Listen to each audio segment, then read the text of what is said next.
Hey everybody, what's going on? It's me, John D. Villarreal. I'm right in the middle of it here with Tyler Anderson, Executive Manager of Gerry Raymond Automotive, and Chris Vandetta, who is the General Manager of Gerry Raymond Gerry Raymond Chevrolet Fairmont. Now, I want to get heat going on here, but we're in the middle of a conversation here. Right. There's a real, people want to know the real stuff, the unfiltered stuff. There's some real stuff going on. There's some stuff with inventory going on. And there's some heat going on. What's happening? Right now, just helping Tyler out. We're just looking at some used cars and seeing what we can do. Obviously, wholesale is a big part of business. We've turned it into a profit center recently, so he's helping us with that. But what we were talking about, that's exciting.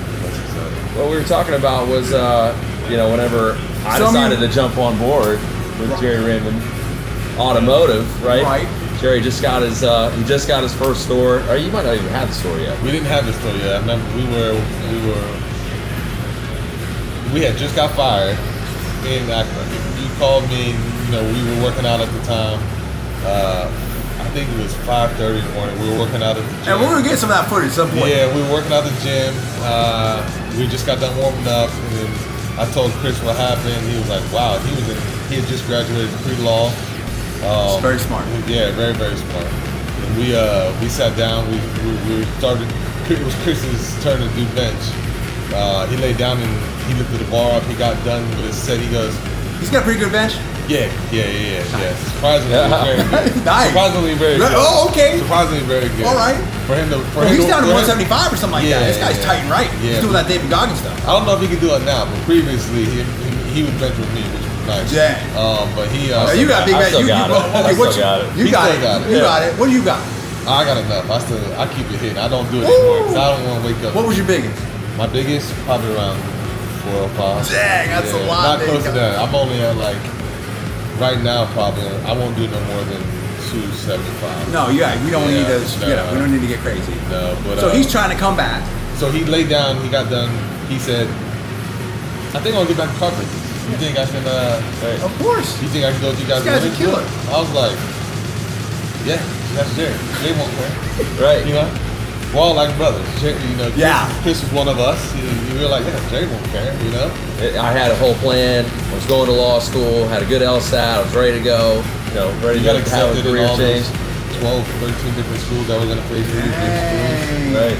Yeah. I hear Gerry's got a store. 5:30 in the morning on some pre-workout. Coming with you guys. What are you talking about? That's a quick sale. Yeah, it was. It wasn't even a sale. It was, Chris, he knows how we've done stuff forever. He's been with us through it. He's been, he was all for school time, but he knows how we do. We like to have fun, sell cars, with excitement going. Work hard, play hard. Work hard, play hard. He's been through it. He loves it. Tyler's, we sat this close since 2016 selling cars. Yeah. And the best days were when we never saw each other. Those were the best days. Yeah, well, you just use deep in. Now he moved up very fast. Yeah. We went. Believe it or not, when me and Chris started, I got there 15 or 14. He got there right after. And me and Chris, snow up in West Virginia, Morgantown, snow, sleet, hail. He would wear this big fur coat. And I would wear this big jacket, and we would stand outside on the corner. Dang! We would do our leads in the morning, go stand outside on the corner until we could up. Wow! Our big thing. That's commitment. Our big thing on Saturday. I remember our big thing on Saturday. What we wouldn't do until we wouldn't eat. Wouldn't eat. There was, obviously always a catered lunch. Saturdays at the dealership, we would not eat until we sold the car. That was our Actually, that was our opportunity. Everybody else was in the lunchroom. Yeah, stuff true. in their faces, eating some That pasta. is the best we were time. taking up and making money. We were selling cars. What do you think is the secret to his success? What makes him so good? His motivation.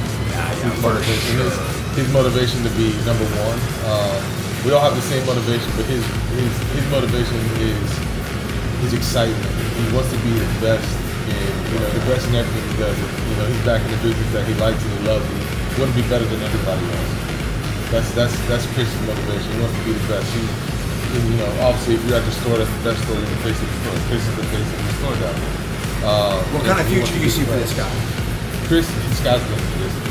I appreciate His it. knowledge is unbelievable. He comprehends everything. He's a quick learner. He's an NADA graduate. Yeah. Come on. That's exciting for him. That's a big deal. Me, I never had the opportunity to go to, but I've learned from Gerry doing that. But Chris, he was, I think he was top of his class. Yeah, I mean, I was up there. Yeah, I thought you were. But for him, it's one of those things. Whatever he wants to do, he's been able to do. What have you learned from Tyler? I would have never gotten back in the car business if it wasn't for Tyler and Gerry. I never would have gotten back in. It's very true. Like there's no other organization I would have been a part of. No way. Why are you so loyal like that? What's different about Gerry Raymond Automotive? Bro, I love these guys. It's great. The bond is like it's beyond like it's crazy. So it's my team. It's my tribe. It's a brotherhood. It's like we do it together. I've seen so many different car dealership groups from state to state across this country. I've never seen a group like this. Now, Gerry's a personal friend. I will say that, so there's my bias right there. But the reason he's a friend, it's like I've said about some other people. I don't think Gerry's great because he's a friend. He's a friend because he's great. Does that make sense?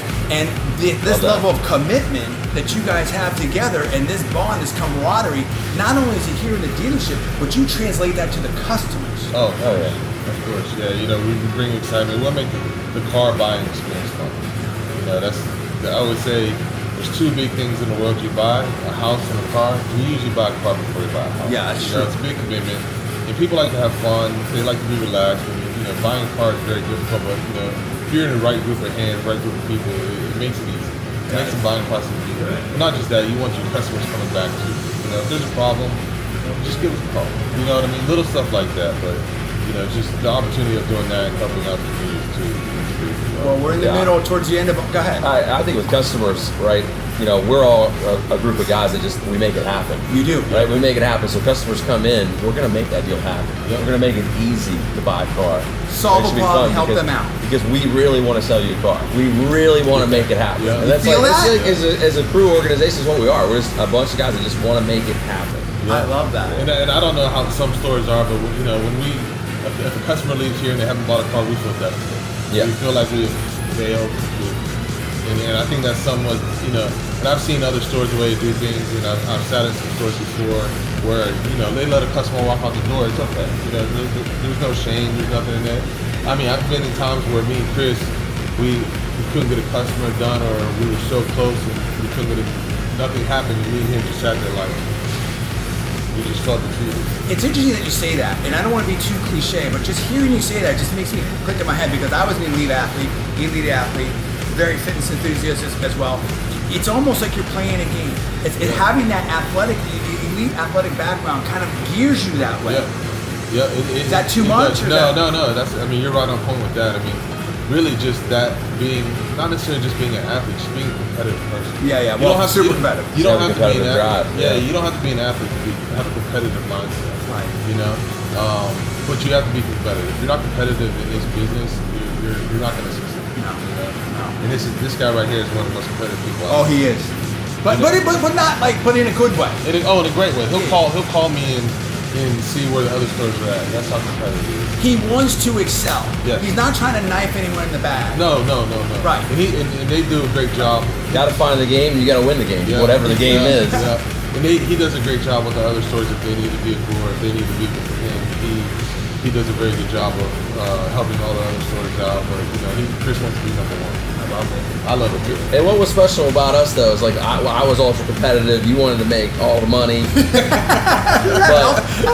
but if we couldn't get a customer done on our own, we would turn over the customer not to a manager but to each other. Right? Yeah. No ego. We did that. Yeah, we did that. That's it. All the time, and it worked, right? Yeah. Whatever. There was like you can't catch a vibe with a certain customer. It's like I'm gonna get Tyler in here. Chris, I can't close this customer. I need you to come close. And, it wasn't always Gerry. Whenever we were selling cars, when Gerry was at the time he was just a sales manager there.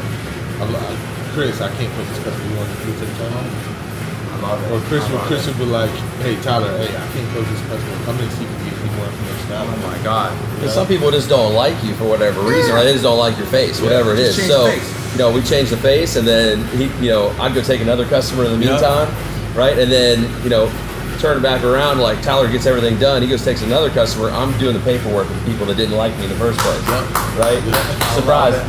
Jokes on you. You got closed, and we're both getting paid. So. Well, you can see the electricity, you can see the excitement, you can see the camaraderie and the synergy right here at Gerry Raymond Automotive. These are two of the guys that make it happen here, and why it's so special. And we invite you to come down and see us at Gerry Raymond Automotive.